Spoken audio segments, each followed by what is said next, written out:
বলো কি বলতে চাও তুমি আমাকে? তুমি হচ্ছে বাচ্চা দাবি, তোমাকে বিশেষ কিছু বলার মতো আমার অধিকার নেই, তাও না বলেই পারছি না। বলো কি বলতে চাও? বলতে চাচ্ছিলাম একটি কথা। আচ্ছা কাজী বলো তো, একটি মাঝি কয়টা নৌকা বাইতে পারে? এটা একটা সাধারণ প্রশ্ন, ছোট বাচ্চাও বলতে পারে। তবে শোনো, একটি মাঝি শুধু একটি নৌকাই চালাতে পারে। তোমার কথা শুনে আমার ভীষণ হাসি পেল। একটি মাঝি যদি একটি নৌকা বাইতে পারে, আমার মন বলছে তোমার একটি মাঝির দরকার। তুমি আমার সাথে চলে আসো, এখানে ছোট বড় অনেক মাঝি আছে, চাইলে তুমি অনেক মাঝি নিতে পারো। আমার মাঝি দিয়ে চোখ তুলে দেখালে চোখটা আমি উপরে তুলে নেবো। কথাটা জানো ভালোভাবে মনে থাকি। অপমান অপমান অপমান, ওই অপমান কিছুতেই আমি সহ্য করবো না। আমিও দেখে নেবো কোথাকার পানি কোথায় গিয়ে পড়ায়।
আমার দাদার যেন কি হয়েছে, অনেক কান্না করতে করতে এদিকে আসছে।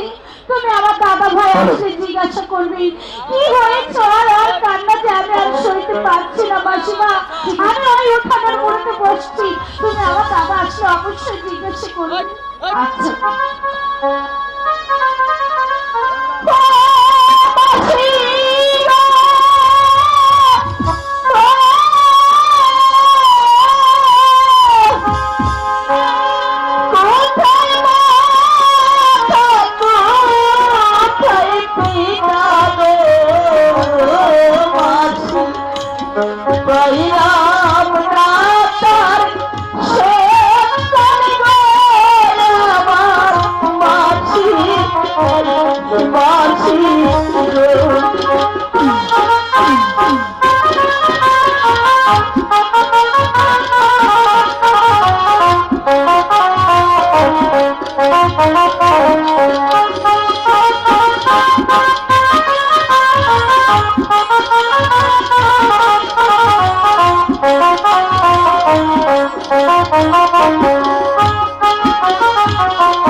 আমার জরি জামা এবং উড়িয়াবাজি ঘোড়া এগুলো আমি কোথায় পাবো?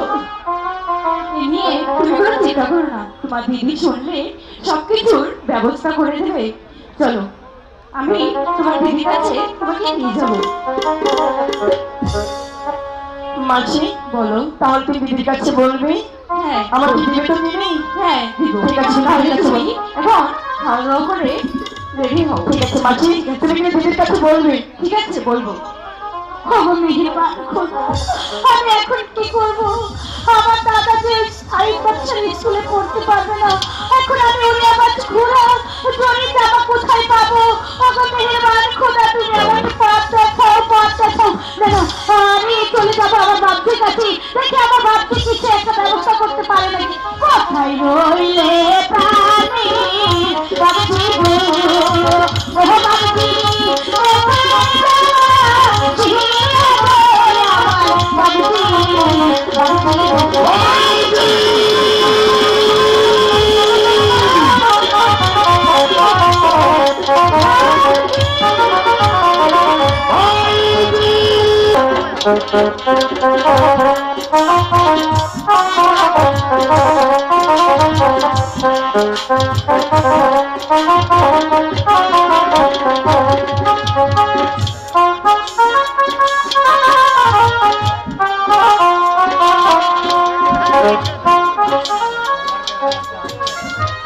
দিদি তুমি কোথায় দিদি?